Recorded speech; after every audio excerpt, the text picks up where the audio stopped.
Bathi Siyabonga Ngwekazi, bathi Mbombo, bathi Scoop Junior, bathi Scoop Makatini. For now, keep it real with Season Scoop, only on 99.2 YFM. Scoop, you ready? 1 hour season Scoop with no voice, but we here though, bounce. All right, let's go. Yeah, people. Welcome again to the Inside Scoop, brought to you by NSW, of course. Right now, we're basically having an episode on sneaker culture. Sneaker culture in South Africa is pretty new. When 1994 came, apartheid was stopped, hip-hop was seeping in the country. But what really sparked off sneaker culture in South Africa was the fact that after apartheid, we were able to get basketball on screens. One man, too many skills. A whole lot of shoes later. Now we're gonna basically check out my collection before we see everybody else's. Come inside. Basically, the first two racks are the Jordan. First, Max. Denim Blazers. Nike Air Yeezys. Cassette players. Bam. Hybrid MJ5s with the Force. Bam. 45s. Okay, now get the out. Ooh, another cold day in Johannesburg. Basketball is my favorite sport. I like the way to dribble up and down the court. Okay. That was my shit. You know, back in the days how they used to say, the dude who come looking the freshest. Yes, right? That's the guy you don't want him to touch the ball because they can't play.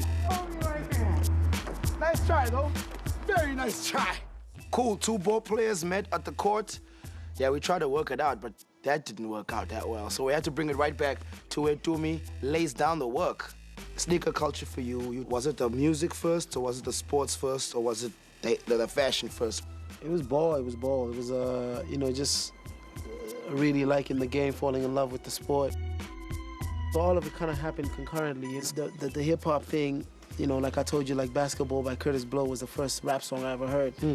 And so I was falling in love with hip-hop as well. And you start developing your own little style based on that subculture, It was really those guys who were like, actually, you know what?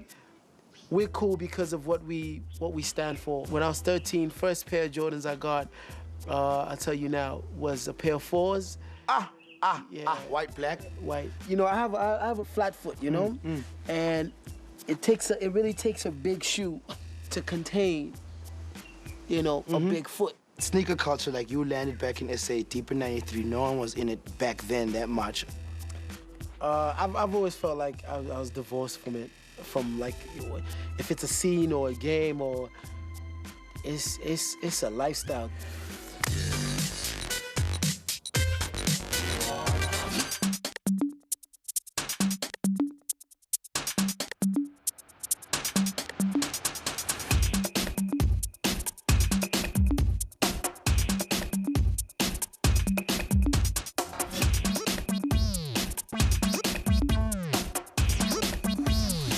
Still talking about these sneakers, man. And right now I've got Adrian Day, 20 years skateboarding, and is basically the Nike SB man here in South Africa. Would you call yourself a sneakerhead? Oh, I'm first and foremost a skateboarder. But I've always been into sneakers and stuff, yeah. I remember watching Gleaming the Cube, and that's when I remember skateboarding coming to SA. I think it initially started like kind of that sort of fad vibe, had a brief popular spurt in the late 80s. Skaters, did they have an effect on sneaker culture at all? Yeah, huge effect. In the late 80s, there was not really a skateboard footwear industry. Initially, skateboarders actually started using basketball shoes, dunks, Jordans, that sort of thing. Yeah. Early 90s, skaters started adopting sort of low-profile, low-type shoes. Yeah. And that sort of kicked off, I think, that sort of street feel, that other people started to adopt. Okay. If people are wearing those basketball shoes, which were made by Nike then, has it been beneficial for them to get into the skating market? In a sense, but only in the way that I think that sneakerheads go after the skateboard stuff. Yeah. Skateboarders themselves aren't necessarily like sneaker consumers. Okay. They just after good skate shoes and affordable skate shoes, you know? Yeah. Thank you very much. You got your board here? Yeah.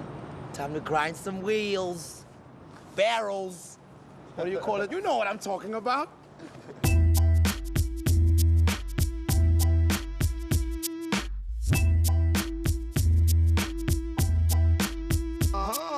That was part one of episode 2 of the Inside Scoop.